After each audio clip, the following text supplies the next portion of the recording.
Have you ever wondered if the woods could love you back? Not in the soft, poetic way people talk about sunsets or rain on leaves. I mean truly love you, protect you, recognize you, like an ancient friend that never forgot your name. That question was what haunted 17-year-old Iris McCrea, the quiet red-haired girl living alone in the Waukita Mountains of northern Arkansas. The locals barely saw her, just a shadow crossing the gas station lot once a month, or the faint hum of her father's old pickup disappearing up a dirt trail no one else used. To them, Iris was that McCrea kid, the orphan who never left her parents' cabin after the crash. To Iris, though, that cabin wasn't a hiding place. It was the only piece of the world that still made sense. Her parents, both field biologists, had built it decades earlier as a research post. The place smelled of pine and paper, the walls layered with maps, glass slides, and pinned specimens that hadn't moved in years.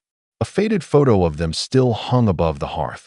Her father with his camera and weathered smile, her mother laughing into the wind. They were explorers of life in its rawest form: moss, soil, birdsong, silence. And somewhere in those years of solitude, they had befriended something the rest of the world refused to believe in. Her father called it the silent guardian.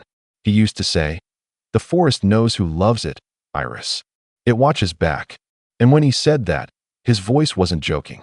It carried the weight of someone who'd seen something. Every few evenings, Iris followed his old habit, leaving a small offering at the forest's edge: apples, beans, sometimes cornbread wrapped in cloth, and setting it on a flat limestone slab near the stream. She didn't expect anything back. It wasn't superstition, it was gratitude, the ritual of trust between her family and the wilderness.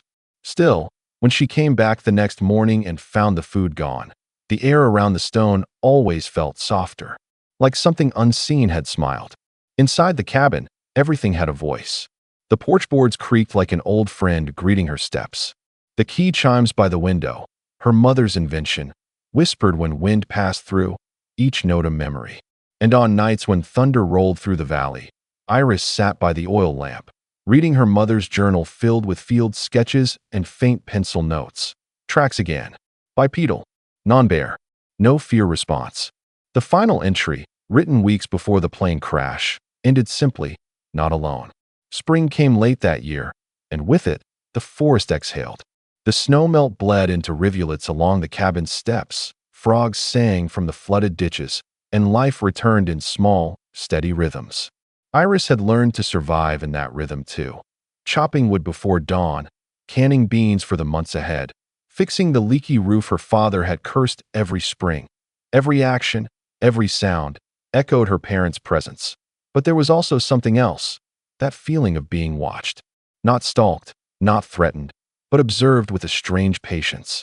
When she worked near the garden, she sometimes caught glimpses of dark movement between trees, tall, wide, and gone before her eyes could focus.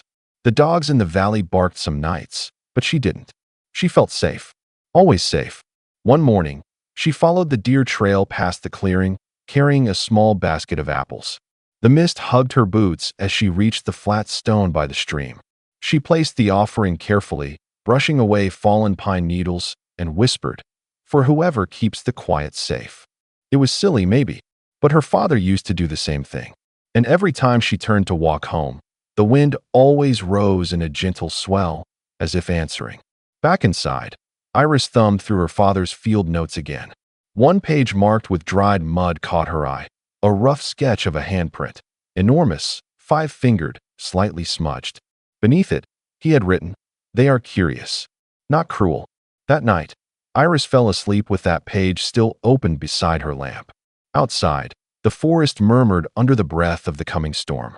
It began with silence, the kind that cuts through even the rain. Around midnight, Iris woke to the realization that the key chimes had stopped. The wind still hissed through the trees, but the chimes, which always sang with the slightest breeze, were dead quiet. She rose from bed, heart pacing in her chest, and looked out the window. Nothing, just fog and the flicker of lightning somewhere far across the valley. Then she noticed the fishing line, the one tied to her gate latch, a simple security trick her father had taught her. It had been sliced clean through. Her pulse quickened. She stepped onto the porch barefoot, gripping her lantern, and let its glow touch the tree line. For a long second, there was only rain. And then movement. A figure, half shrouded in mist, taller than any man she'd ever seen.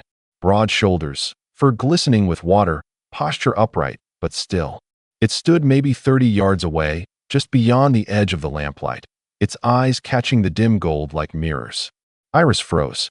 But the strangest thing wasn't fear, it was calm. The creature didn't move toward her, didn't growl or flee. It just watched. And in that gaze, she felt the same gentle gravity she'd always sensed, the silent knowing that had lived with her since childhood. Then, as lightning split the sky, the figure stepped back into the trees, swallowed whole by shadow. The chimes fluttered again, ringing faintly in the wind. The next morning, Iris drove her father's old truck down the muddy road toward town. She didn't tell anyone about what she'd seen, not Sheriff McYud, not the hardware clerk, not even Denton Crow, her gruff neighbor 3 miles east. But the mountains seemed to hum with talk anyway. At the gas station, 2 men argued by the pumps. "Swear to God, I heard something last night," one said, slamming the hood of his Chevy. "Like a tree being torn out of the ground." "Or a bear," the other laughed. "Not a bear. Stood on 2 legs." Iris filled her tank in silence, the conversation slipping behind her like smoke. She caught a glance in the side mirror. One of the men watching her, eyes narrowing with a kind of hungry curiosity. She turned the key, mud splattering as the truck climbed back toward the woods. They didn't know it, but the legend of the Waikato Guardian was already spreading, whispered in bars, scrawled on internet forums by hunters and hikers. And now, eyes other than the Guardians were watching the cabin on the hill. Down in the small town of Mena, Arkansas, the evenings had a way of gathering at the local gas station, half convenience store, half rumor mill. The flickering neon sign buzzed above puddles of oil-slick water, and under that electric hum sat 4 men planning the kind of trouble that comes from equal parts greed and boredom.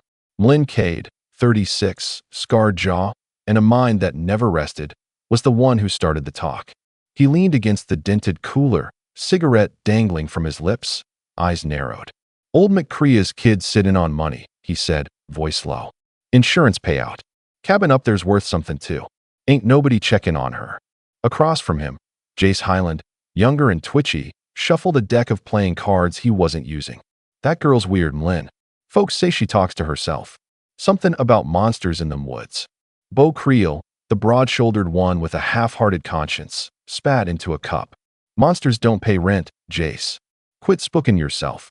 But it was Ricky, the smallest and sharpest of the 4, who finally leaned in, whispering like he was afraid the night itself might overhear. "She's alone. Got no phone line worth a damn. Power's run off that old generator her daddy built. You cut that. She's blind." Mlin smiled, slow and satisfied. "Then we'll pay the lady a visit." What they didn't realize, what they couldn't realize, was that the same silence Iris had learned to live with was listening now. The forest doesn't forget. That night, the men left Mena in an old Chevy, headlights off on the back roads. They laughed, shared a flask, cursed their luckless lives. Above them, storm clouds rolled in, swallowing the stars.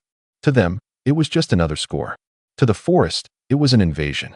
Up at the cabin, Iris spent the evening patching the roof as the rain began to whisper through the trees. Her father's old shotgun lay across the table, unloaded, not because she was afraid of using it, but because she trusted other forms of defense, calm, preparation, ritual.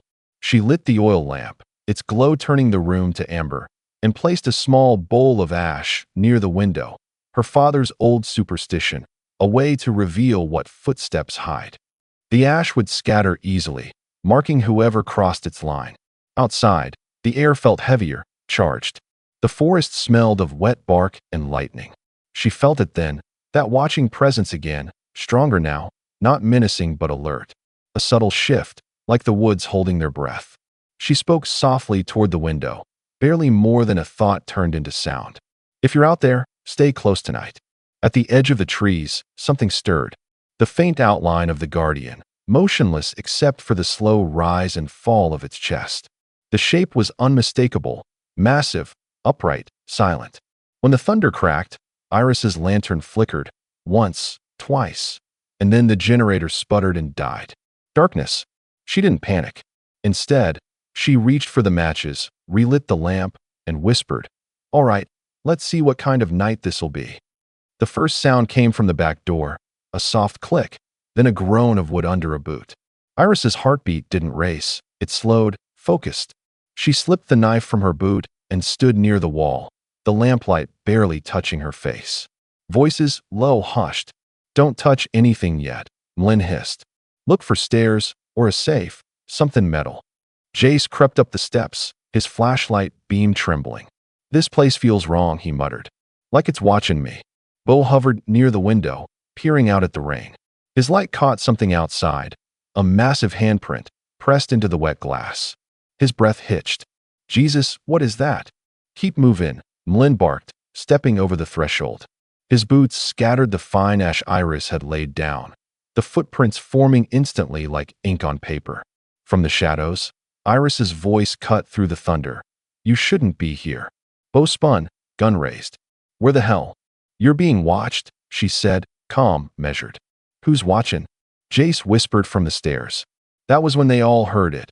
A low, resonant thud from the porch, too heavy to be human. Another followed. And another. Thunder rolled again, but this time it sounded closer, not from the sky, but from something massive moving through the yard. Mlyn gritted his teeth, forcing bravado into his shaking hands. "Ain't nothing out there but stories." He pointed his pistol toward Iris. "Tell me where the money is, girl." "There's no money," she said quietly. "Just memory. And something you don't want to meet." Lightning flashed, illuminating the cabin for a single frozen moment. And in that heartbeat, Jace saw it through the window. A shape, towering and hunched against the rain, fur slick with water and mud. It wasn't charging. It was simply there, watching, eyes like molten amber fixed on him. And the strangest part, he didn't feel hunted. He felt judged. "God Almighty," Jace whispered. "It's real." The light died, plunging them back into darkness. Bo backed away, stumbling into a chair.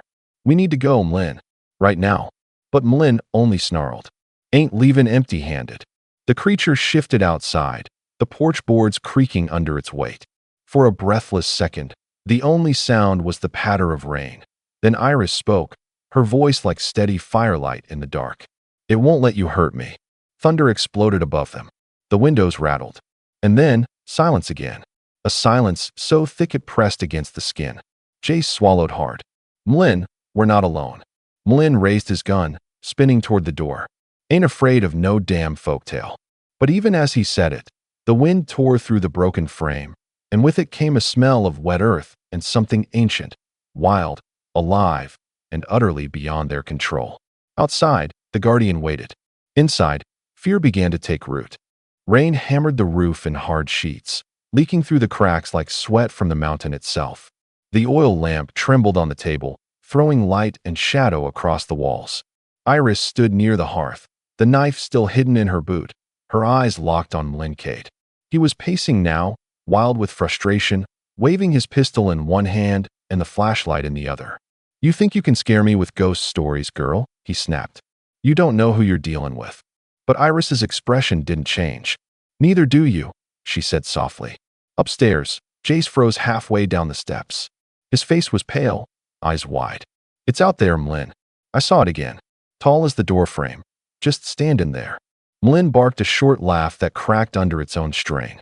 "Bigfoot, huh? Hell, maybe we'll bag ourselves a trophy." He turned his head toward the window, and that was when the thunder rolled, shaking the whole house. The lamp guttered, the light bending across the walls like the flick of a match in a storm. Outside, something moved.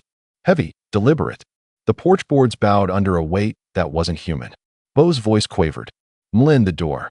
The handle turned, not rattled, not forced, just turned, as if whatever was out there had hands and the patience to use them. For one breathless instant, everyone stood still. Then, with a single slow creak, the door swung open. The rain poured in, streaking across the wooden floor. And in the doorway stood the Guardian. It was larger than Iris remembered, shoulders wide as the cabin beams, fur matted and soaked, eyes deep amber like the glow of fire behind glass.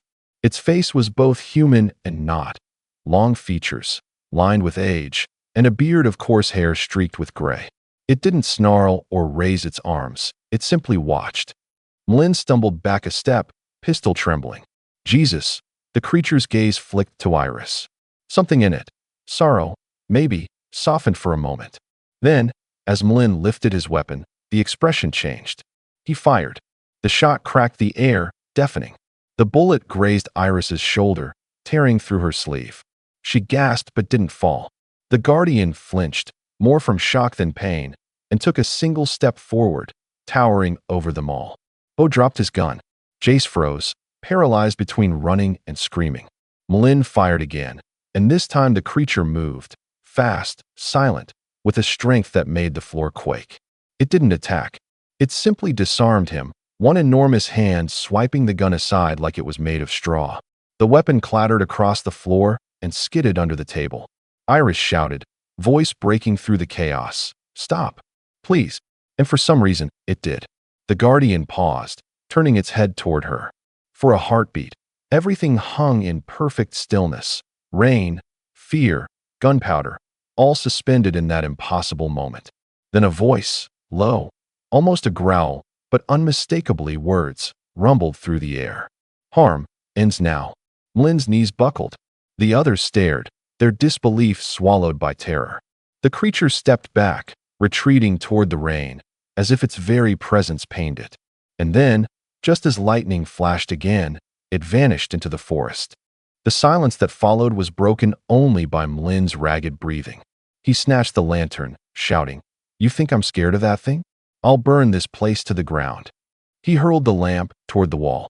It shattered, glass, oil, and flames spilling across the wood. The fire spread instantly, licking up the wallpaper and across the curtains.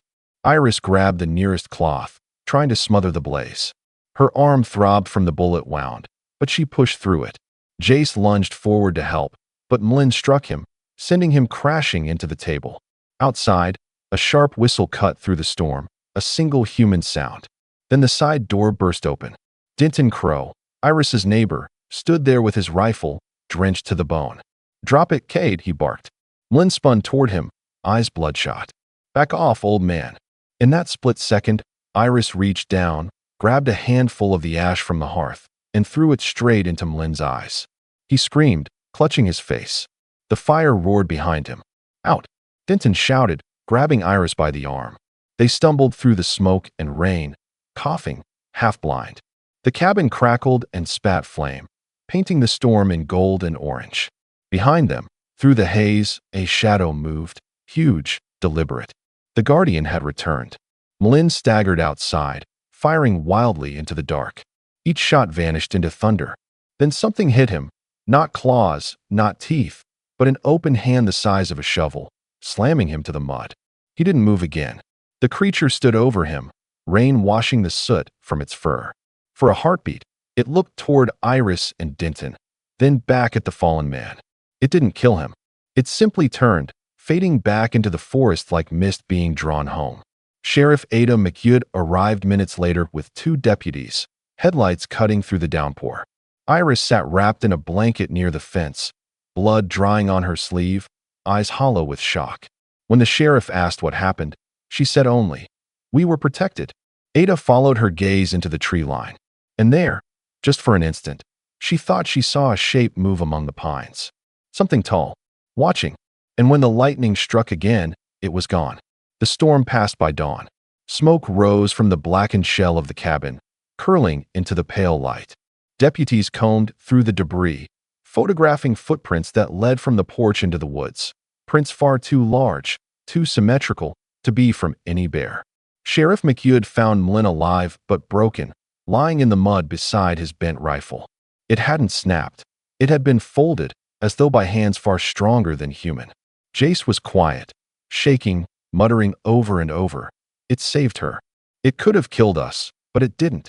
Bo sat on the back of a deputy's truck, face pale as the sky.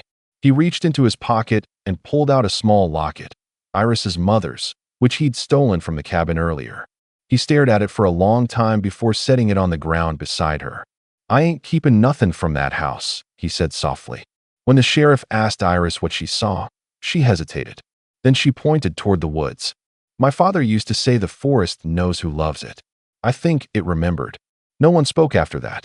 The deputies exchanged uneasy glances, pretending not to look at the footprints that led deeper into the mist, footprints that ended abruptly at the stream, as if their maker had stepped into air.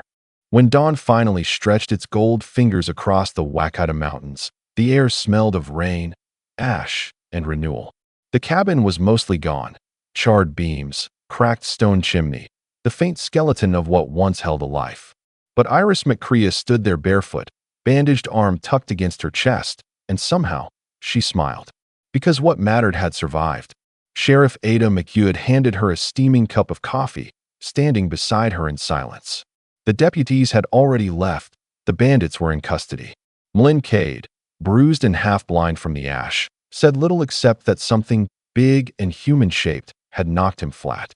He hadn't run, hadn't shot again. He couldn't explain why. Ada didn't push. She was a mountain woman herself, and she knew when the land carried stories better left untamed.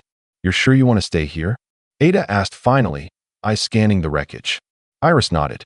"This is still my home. I can rebuild." Ada studied her a long moment, then smiled faintly. "Then you'll have help.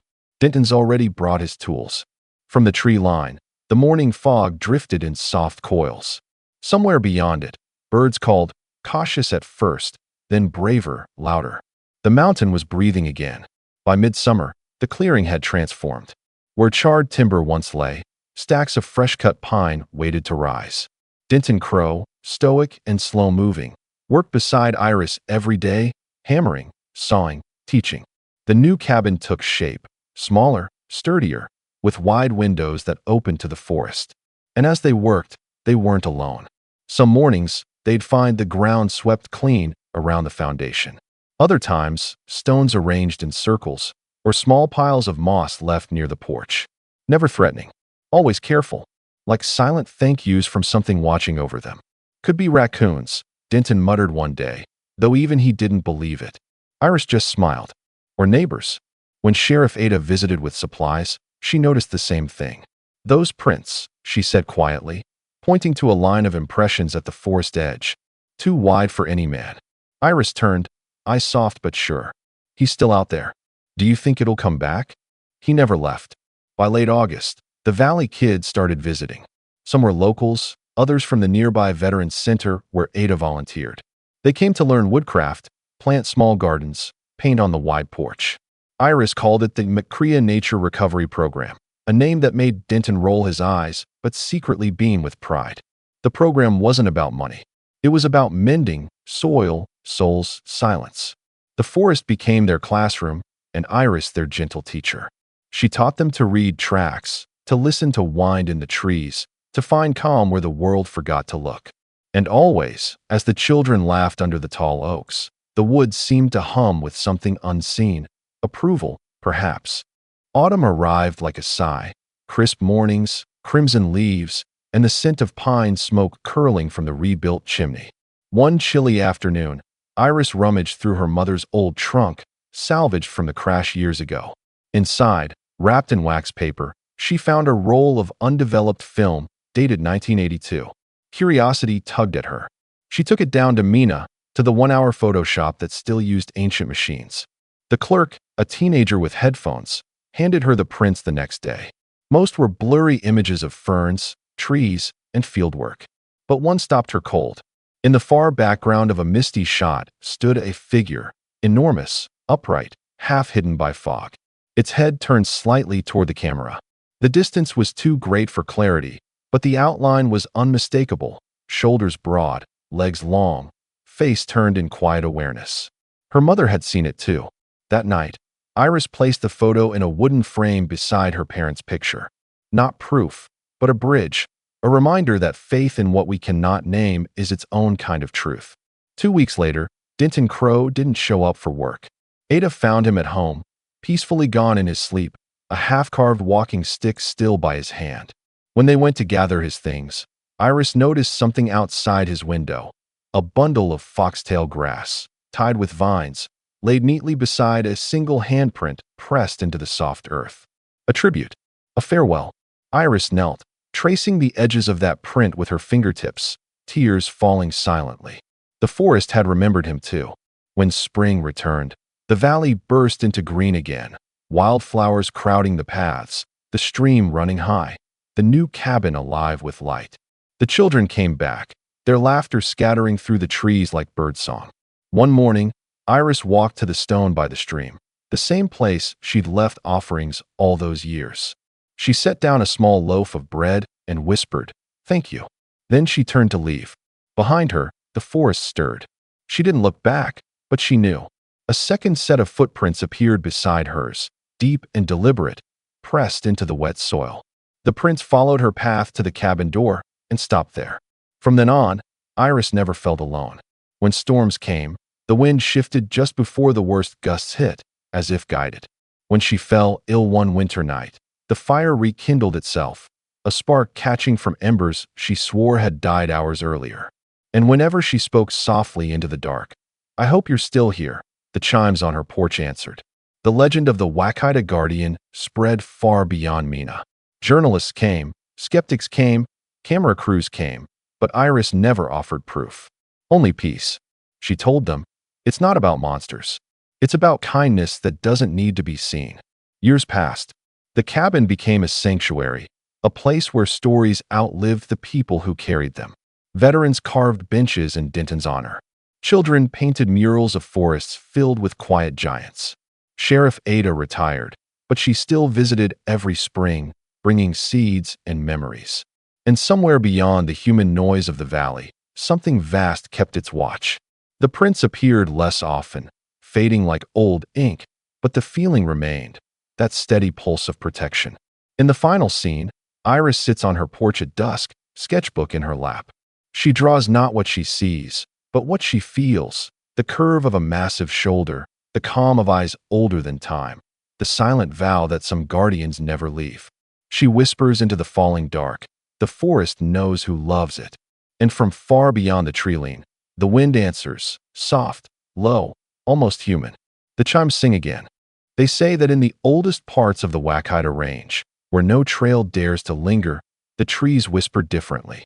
If you stand there long enough, with your heart still and your hands empty, you can hear what the land has been trying to say for centuries.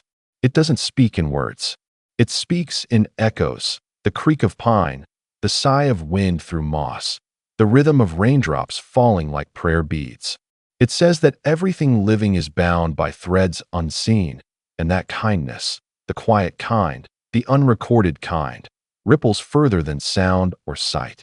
Long after Iris McCrea grew old, her story became something else. Not a legend, not a warning, a reminder. People still hike to her cabin, though it's more of a museum now, tended by those who believe in second chances. They sit on the porch at dusk and listen. Sometimes they hear the chimes ring without wind. Sometimes, if the air is still and the fire low, they swear they feel something enormous watching, not in menace, but in mercy. The modern world keeps asking for proof. We measure belief with data, compassion with outcomes, beauty with likes. But the forest doesn't care about that. The forest measures in silence, in what we protect when no one is watching. Iris once said, "Maybe Bigfoot isn't a creature. Maybe he's a promise. A promise that the earth remembers goodness. That when the world forgets how to be gentle, something older steps forward to remind it. Maybe that's why the Guardian never appeared for cameras or fame. Maybe he only appears for those who've been broken, soldiers, wanderers, healers, and shows them that even ruin can bloom again. That's the truth behind every myth worth keeping. Not the beast, but the mercy." It's late summer now. The Wakita air hums with cicadas, the sky painted in amber and rose.